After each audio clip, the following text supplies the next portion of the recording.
मैं श्याम सुंदर ठाकुर, शिव प्रसाद degree Sanskrit college Rampur Buxar. आज शुक्ल यजुर्वेद के प्रथम कंडिका के विश्लेषण करेंगे। शुक्ल यजुर्वेद के प्रथम कंडिका में 5 मंत्र हैं। पांचों मंत्रों का वीडियो पृथक पृथक है। शुक्ल यजुर्वेद के प्रथम कंडिका में दर्श पौर्णमास याग का वर्णन है। दर्श पौर्णमास याग में सान्नाय हवि के लिए दूध और दधी की आवश्यकता होती है।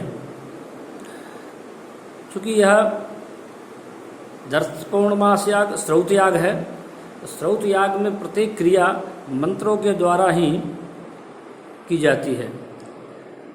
इखेत्वा प्रथम मंत्र, ऊर्जेत्वा द्वितीय मंत्र, वायवस्थः तृतीय मंत्र, देवो वह सविता इत्यारभ्य बहविः इत्यंत चतुर्थ मंत्र, यजमानस्य पशून् पाहि यह 5वां मंत्र। प्रथम मंत्र के द्वारा शाखा का छेदन किया जाता है। इखेत्वा, हे शाखा मैं तुम्हारा छेदन करता हूँ, कर्तन करता हूँ। क्यों? वृष्टि के लिए, जल के लिए। ऊर्जित्वा, इसके द्वारा शाखा का ऋजुकरण, इससे स्वच्छीकरण किया जाता है बल के लिए। प्रत्येक कर्म का पृथक पृथक विनियोग है और यजमान के द्वारा कर्म के उपरांत उसका फल भी पृथक पृथक है। प्रथम मंत्र के द्वारा जल की कामना की गई है, वृष्टि की। वृष्टि अच्छी होगी तो फसल अच्छे होंगे, कृषक वर्ग सुखी होंगे। द्वितीय मंत्र में ऊर्जेत्वा, उर्क जलात्मक जो रस है उसको उर्क कहते हैं। रस के लिए यानी बल के लिए, बल की भी आवश्यकता है। दूसरे ये दोनों मंत्रों के द्वारा यजमान में जल और बल अर्थात प्रचुर अन्न और बल का संपादन यह ध्वर्जु करता है। तृतीय मंत्र में देवो वह सविता, इस तृतीय मंत्र में का विनियोग यजमान के 6 गायों में से किसी एक गाय को पृथक करके, उसके बच्चे को उससे पृथक करके उसके शाखा के द्वारा उसका स्पर्श किया जाता है और उस गाय को चरने के लिए वन में छोड़ दिया जाता है। और सविता देवता से प्रार्थना करता है कि हे सविता देवता, इस गाय को प्रचुर तृण से युक्त यानी घास से युक्त वन में तुम ले जाओ, क्योंकि इस गाय के दूध से ही कल दर्श याग में सान्नाय हवि होगी। इस मंत्र के देवता इंद्र हैं। अब गाय कैसी है? तो अग्नियाँ। प्रत्येक जीव को का वध प्रायश्चित वध करने से प्रायश्चित ही होता है। प्रायश्चित का कारण होता है, पाप का कारण होता है। परंतु गाय अग्न्या है, वह वध करने की योग्य है ही नहीं और बहुत से प्रजा वाली है वो। मंत्र स्तेन, चौर भी तुम्हारा अपहरण न करे,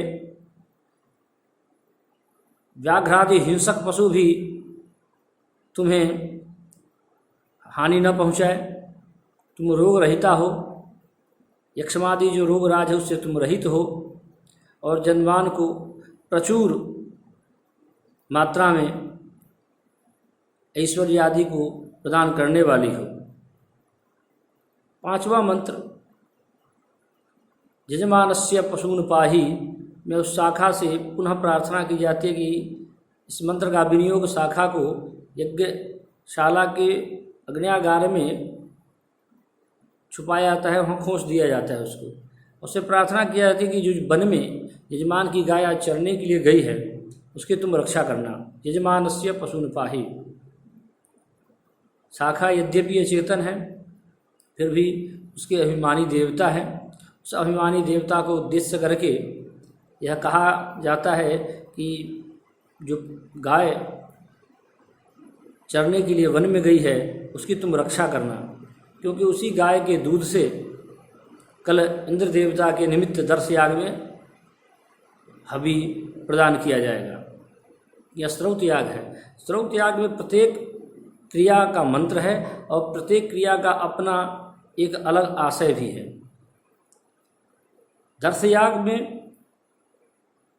इंद्र देवता के लिए दधी और दूध दोनों तरह के हवी पदार्थ प्रयोग किया जाता है, दोनों तरह के।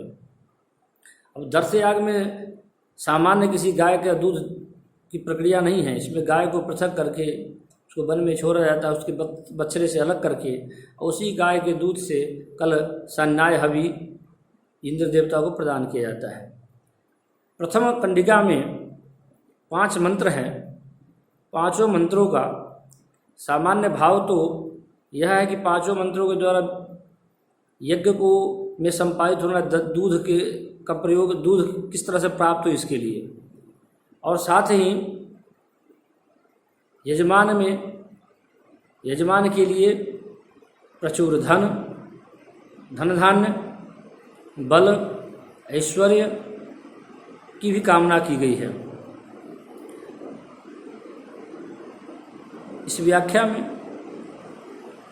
अनेक शब्द हैं यज्ञ जैसे। कहते हैं कि हे गाय सविता सविता सुवती स्वस्व व्यापारे प्रेरित, जो सबको प्रेरित करता है। तुम इस गाय को चरने के लिए कहाँ ले जाओ? वन में ले जाओ जहाँ प्रचुर तृण हो। क्यों?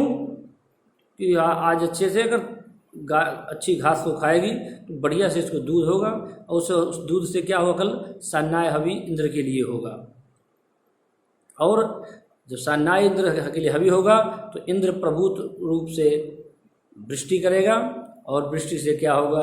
अच्छी फसल होंगे, फसल होंगे तो कृषक वर्ग सुख संपन्न होंगे, और सुख सभी प्राणियों का परम जो चाहत है वह सुख ही है। सुख मूल है, सुख सब चाहते हैं, तो सुख के लिए तो इस वैदिक याग के द्वारा भी यजमान में, और यजमान के साथ साथ ही हम भारत के लोग विश्व की शांति की ही बात करते हैं। सर्वे भवन्तु सुखिनः सर्वे सन्तु निरामयाः। सब सुखी हो तो सबके सुखी में वह व्यक्ति जो प्रार्थना करता है वह भी सुखी होगा। तो यजमान के द्वारा संपादित यज्ञ से यजमान भी सुखी होगा, और यजमान के द्वारा अन्य जो लोग हैं, कृषक वर्ग है, वो भी सुखी होंगे। इस मंत्र का यही आशय है। पुनः अगले व्याख्यान में किसी दूसरे मंत्र का हम आपसे चर्चा करेंगे। धन्यवाद।